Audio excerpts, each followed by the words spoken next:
안개 끼고 습했던 2012년 7월의 어느 아침, 통영의 작은 마을은 유독 조용했습니다.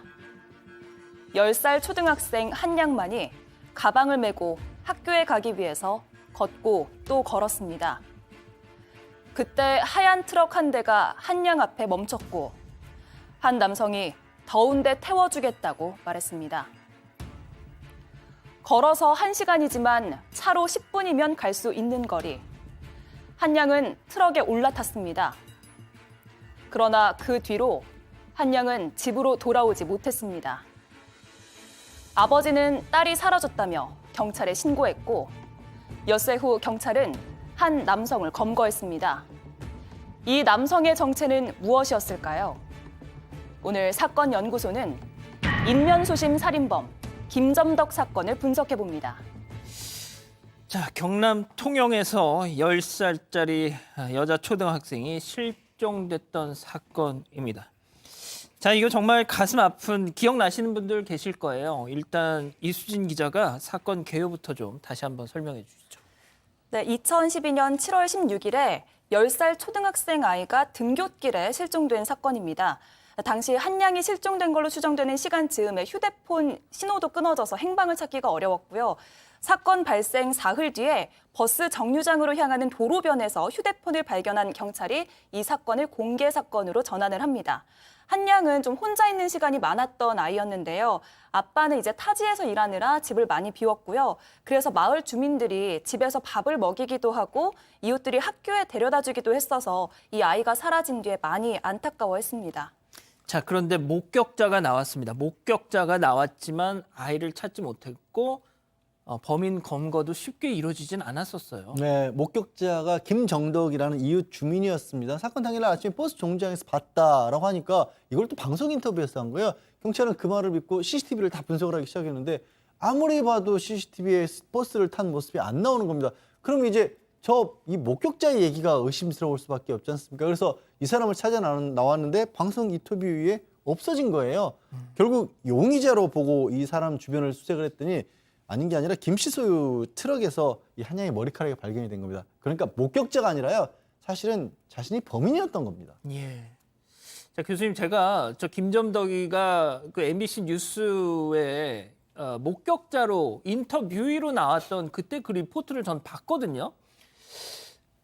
근데 며칠 뒤에 진범이 잡혔다는데 저거 그때 인터뷰했던 놈 전 너무 깜짝 놀랐어요, 그때. 예? 우리가 이제 통상 그 권투 같은 거 할 때 그 상대방의 그 팔 길이 안쪽으로 이렇게 바짝 붙는 걸 클린치라고 그러죠. 예, 그래서 이제 그러면은 그 사람을 때리지 못하잖아요. 그러니까 이제 목격자라고 해가지고 본인이 방금 우리 앵커께서 말씀하셨던 대로 아니 목격자라고 인터뷰까지 했던 사람이 범인이라고 생각을 할 수 있는 사람은 거의 없을 거예요. 그러니까 그 허를 찌른 것인데 실제로 이제 부산에서 발생됐던 사건 중에서도 유력한 용의자가 수사에 협조하겠다. 그래가지고 수사 과정을 갖다가 수사본부에 앉아가지고 낱낱이 지켜보았던 그런 사건들도 있습니다. 그런데 실제로는 이 사람은 고물 수집상이었고 1톤 트럭에다가 아이를 갖다 불러서 성폭행을 하려고 하다가 반항해서 자기는 목을 졸라서 살해했다. 이렇게 얘기를 했고요. 이것은 이제 수사에 혼선을 준다든지 아니면 자기는 범인이 아니다. 즉 범인의 용의선상에서 완전히 빠져나오려고 하는 그런 어떤 그 의도로서 이런 행동을 간간히 하는 그런 사건들이 있습니다. 자, 백 변호사님, 일단 그 뒤에 비극적인 소식이 전해졌죠. 네, 맞습니다. 이 한 양은 집에서 좀 멀리 떨어진 통영시 인평동 현 야산에서 시신으로 발견이 됐습니다. 도로에서 한 60m 정도 떨어진 지점이었고요. 마대자루에 담긴 채 발견이 됐는데 목이 졸려서 숨진 것으로 추정이 되는 상황이었습니다. 이 김점덕이 경찰 조사하고 변호인 접견 과정에서 한 양을 납치해서 집으로 데려가서 여러 차례 성추행했는데 한 양이 발버둥을 쳐서 살해했다, 목 졸라 살해했다 이런 진술을 한 것으로 알려져 있습니다. 일단 경찰의 초기 진술로는 뭐 성추행이나 성폭행 같은 건 한 적 없고 그냥 한 양이 반항해서 죽였다 여기까지만 진술을 했는데 그 이후에 이제 그 부분은 확인이 된 거고요. 근데 정말 슬프고 안타까운 소식입니다만 저게 한여름 아니겠습니까? 한여름이다 보니까 아이 사체 부패가 빨리 진행이 돼서 성폭행인지 성추행인지 정확하게 알 수 없었던 상황이었습니다. 자, 이 당시 현장 검증이 있었습니다. 이 김점덕이 그때 했던 얘기 영상이 준비되어 있는데 잠깐 보고 가시죠. 유족들한테 한 말씀만 해주시죠. 그러니까 아무 말도 없고요. 죽을 줄 졌어요. 더 하실 얘기는 없어요. 좀 편하게 살았으면 좋겠습니다. 다시 한 번요. 다음 세상 편하게 살았으면 좋겠습니다. 네, 됐습니다. 참, 자 교수님 저 얘기하는 거 보이죠? 다른 세상에서 뭐 편하게 살았으면 좋겠습니다. 그러네. 제가 볼 때는 그 동네 그 다른 주민들에게 이 사건에 대해서 어떻게 생각하냐라고 얘기했을 때 아, 정말 안타깝다. 정말 다른 세상에 가서도 편안하게 살았으면 좋겠다라고 하는 그런 정도로 우리가 생각이 들 정도니까 저거는 이제 그 어떻게 보면은 자기를 완전히 타자화하는 거죠. 자신이 아닌 다른 사람으로 그렇게 해가지고 소위 얘기해서 유체이탈 화법을 쓰는 겁니다. 자, 그리고 또 하나는 다른 세상에서 편하게 지냈으면 좋겠다라고 하는 것은요, 자기의 그 죄책감을 중화시키는 겁니다. 지금은 자기가 그 당시에 그렇게 인면 수심의 범인이 아니고, 지금 그 정상적인 사람으로 돌아와서 자기 한 행동에 대해서는 그런 식으로 얘기를 하고 있는데, 바라보는 또 저 소리를 듣는 많은 사람들은 저게 더 어떻게 보면 섬찟하다 이렇게 보는 거죠. 자, 근데 지금 뭐 우리 많은 가족 여러분들 그냥 지금 뭐 알고 뭐 이미 눈치를 채셨겠지만 저 때만 해도 저렇게 얼굴을 다 공개했었습니다. 저 때 시대적인 분위기가 그랬어요. 그때 누굽니까? 강호순이 검거가 강호순 사건이 있고 나서 그때 당시에는 어떤 이런 강력 범죄를 저지른 자들의 어떤 신상이 언론에 의해서 막 선도적으로 막 이렇게 공개가 되던 그 즈음이었거든요. 그러다 보니까 당시 저렇게 불러 처리를 하지 않고 저희가 그때 공개가 됐었는데 아무튼 이 기자 역시나 정상적인 인간은 아니었어요. 네, 경찰이 집을 수색해 봤더니요. 컴퓨터에서 음란물이 발견이 됐습니다. 무려 218편이었는데요. 야한 소설과 음란 동영상들이 발견이 됐고 그중에서는 아동 성착취물도 발견이 됐습니다. 양 변호사님, 이게 지금 역시나 이 아동을 상대로 이런 짓을 저지를 수 있는 인간은 처음 저런 걸 하는 게 아니잖아요. 대부분. 김중덕 같은 경우는 성범죄 한 건을 비롯해서 12건의 이 범죄 전력이 있고요. 전과가 있고요. 사실 2005년 경우에는 역시 이웃이었던 또 60대 여성을 성폭행하려고 시도했던 그런 사실도 있었습니다. 그런데 지금 얼굴은 공개가 됐지만 그 전 시점들이 참 묘한 게요.